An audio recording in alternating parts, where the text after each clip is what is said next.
السلام علیکم۔ یہ واقعہ سن 1290 کا ہے۔ قریش کی مخالفت اور ظلم لگاتار بڑھتے ہی جا رہے تھے، اور ساتھ ہی نبی پاک صلی اللہ علیہ وسلم کے لیے یہ سال سخت امید کے ساتھ گزرا، کیونکہ حضور صلی اللہ علیہ وسلم کو مدینہ کے ان 6 مسلمانوں کا بہت خیال تھا جو مدینہ میں اسلام کی تبلیغ کا وعدہ کر کے گئے تھے۔ وہ 6 مسلمان کون تھے؟ ان کے بارے میں نے اپنی پچھلی ویڈیو میں بتایا ہے، آپ چاہیں تو اس ویڈیو کو دیکھ سکتے ہیں، میں نے اس کا لنک ڈسکرپشن میں دے دیا ہے۔ اب ٹاپک کی طرف واپس آتے ہیں۔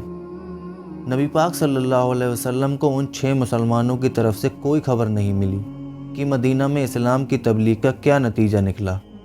آخر 1290 کے آخری مہینے ذی الحجہ میں جب لوگ حج کے لیے مکہ میں آنے لگے تو نبی پاک صلی اللہ علیہ وسلم اسی عقبہ نام کی جگہ پر گئے جہاں حضور صلی اللہ علیہ وسلم نے ان 6 مسلمانوں سے ملاقات کی تھی۔ اتفاق سے نبی پاک صلی اللہ علیہ وسلم کی نظر ان 6 مسلمانوں پر پڑی۔ جب انہوں نے بھی حضور صلی اللہ علیہ وسلم کو دیکھا تو بڑے شوق سے آپ صلی اللہ علیہ وسلم کی طرف بڑھے اور آپ سے ملاقات کی۔ مدینہ میں ان 6 مسلمانوں کی محنت رنگ لائی، اور اس بار 6 کی جگہ 12 مسلمان مدینہ سے آئے۔ ان 12 مسلمانوں نے نبی پاک صلی اللہ علیہ وسلم کی بیعت کی۔ اس بیعت کو بیعت عقبہ اولیٰ کہتے ہیں، جو مدینہ کے پہلے 6 مسلمانوں کی تبلیغ کا نتیجہ تھی۔ جب وہ لوگ مدینہ واپس جانے لگے تو انہوں نے نبی پاک صلی اللہ علیہ وسلم سے درخواست کی کہ ہمارے ساتھ ایک قاری کو بھیج دیجیے۔ حضور صلی اللہ علیہ وسلم نے مصعب بن عمیر رضی اللہ تعالیٰ عنہ کو ان کے ساتھ بھیج دیا۔ مصعب بن عمیر رضی اللہ تعالیٰ عنہ نے مدینہ پہنچ کر اسد بن زرارہ رضی اللہ تعالیٰ عنہ کے مکان پر قیام کیا، اور اسی مکان کو تبلیغی مرکز بنا کر اسلام کی تبلیغ میں مصروف ہو گئے۔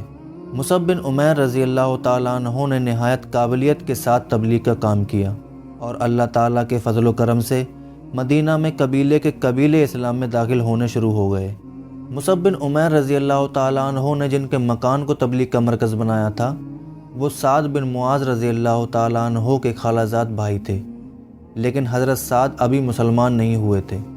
ایک روز حضرت مصعب اور اسد رضی اللہ تعالیٰ عنہ حضرت سعد کے محلے میں بیٹھے ہوئے تھے، لیکن حضرت سعد کو ان کا اپنے محلے میں آنا اور اسلام کی تبلیغ کرنا گوارا نہیں تھا۔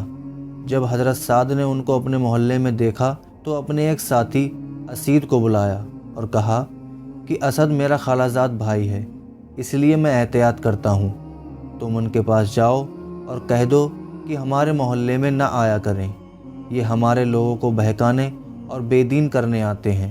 اسید ہاتھ میں تلوار لے کر ان کے پاس پہنچے اور بڑی سختی کے ساتھ انہیں ڈانٹا اور برا بھلا کہا۔ حضرت مصعب نے ان سے کہا کہ اگر آپ ذرا بیٹھ جائیں اور ہماری 2 باتیں سن لیں تو اس میں آپ کا کوئی نقصان نہیں ہوگا، اس کے بعد آپ جیسا کہیں گے ویسا ہی ہوگا۔ حضرت اسید ان کی بات سننے کے لیے بیٹھ گئے۔ پھر حضرت مصعب نے انہیں اسلام کی حقیقت بتائی اور قرآن پاک کی آیات پڑھ کر سنائیں۔ حضرت اسید خاموشی سے ان کی باتیں سنتے رہے۔ جب حضرت مصعب نے اپنی بات ختم کی تو وہ فوراً بول پڑے، میں اسلام قبول کرتا ہوں، اور حضرت اسید رضی اللہ تعالیٰ عنہ اسی وقت مسلمان ہو گئے۔ اب حضرت اسید نے ان سے کہا کہ ایک اور شخص ہے، اگر اس نے اسلام قبول کر لیا تو مدینہ میں کوئی تمہاری مخالفت نہیں کرے گا، میں جا کر اسے تمہارے پاس بھیجتا ہوں۔ وہ وہاں سے اٹھ کر حضرت سعد کے پاس گئے۔ سعد بن معاذ رضی اللہ تعالیٰ عنہ تو پہلے سے ہی ان کا انتظار کر رہے تھے۔ جب حضرت اسید ان کے پاس پہنچے تو سعد رضی اللہ تعالیٰ عنہ نے ان سے پوچھا کہ کیا تم ان سے منع کر آئے؟ حضرت اسید نے ان سے کہا کہ ان دونوں نے وعدہ کیا ہے کہ آپ کی مرضی کے خلاف کچھ نہیں کریں گے، لیکن وہاں ایک حادثہ ہو گیا ہے، بنو حارث کے کچھ لوگ وہاں آ گئے ہیں اور وہ تمہارے خالہ زاد بھائی اسد کو قتل کرنا چاہتے ہیں۔ یہ سنتے ہی حضرت سعد کھڑے ہو گئے اور ہاتھ میں تلوار لے کر وہاں پہنچے، لیکن جب وہاں پہنچے تو وہ دونوں اطمینان سے بیٹھے ہوئے تھے۔ یہ دیکھ کر حضرت سعد کو بہت غصہ آیا۔ انہوں نے ان دونوں کو برا بھلا کہنا شروع کر دیا اور اپنے خالہ زاد بھائی اسد سے کہا کہ میں صرف تمہاری رشتہ داری کا خیال کرتا ہوں، ورنہ تمہاری کیا مجال تھی کہ میرے محلے میں آ کر میرے لوگوں کو بہکاتے۔ حضرت مصعب نے ان سے کہا کہ آپ بیٹھ جائیں، میں آپ سے کچھ کہنا چاہتا ہوں۔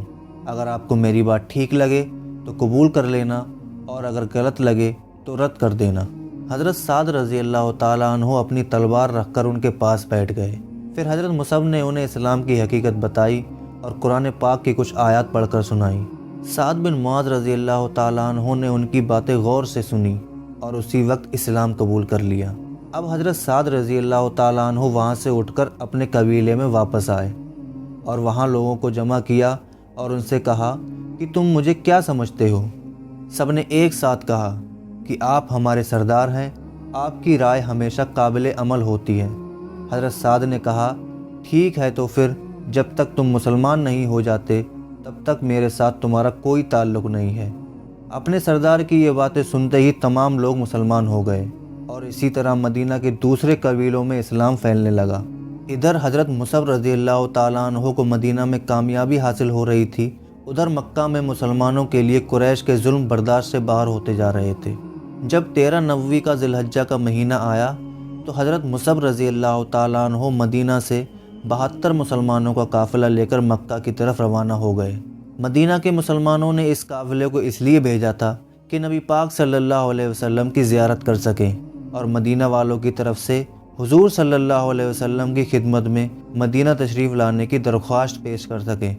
جب 72 مسلمانوں کا یہ قافلہ مکہ پہنچا تو کیا ہوا، اس کے بارے میں انشاءاللہ ہم اگلی ویڈیو میں بات کریں گے۔